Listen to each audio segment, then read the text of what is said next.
সুদের ফলাফলটা অনেকটা ঢাকা শহরের মতো। কিসের মতো? একটা অংশ দেখবেন দিন দিন রিচ হচ্ছে, দিন দিন রিচ থেকে রিচার হচ্ছে একটা অংশ, আর একটা অংশ দিন দিন প্রভার্টি এবং ডেস্টিটিউশনের মধ্যে যাচ্ছে। প্রত্যেকটা বড় বড় শহরের এই চিত্র।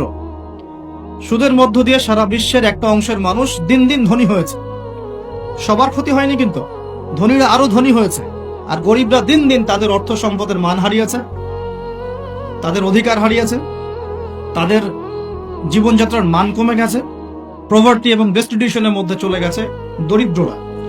তারা এক কথায় বলতে পারি দাসত্বের শৃঙ্খলে আবদ্ধ হয়েছে, অর্থনৈতিক দাসত্বের শৃঙ্খলে আবদ্ধ হয়েছে। এটা ব্যক্তি থেকে শুরু করে সমাজ, কোন কোন ক্ষেত্রে রাষ্ট্র পর্যন্ত দাস হয়ে গেছে। আপনারা কি শ্রীলঙ্কার কথা জানেন? দেশটা যে দেউলিয়া হয়ে গিয়েছিল, কেন হয়ে গেছে?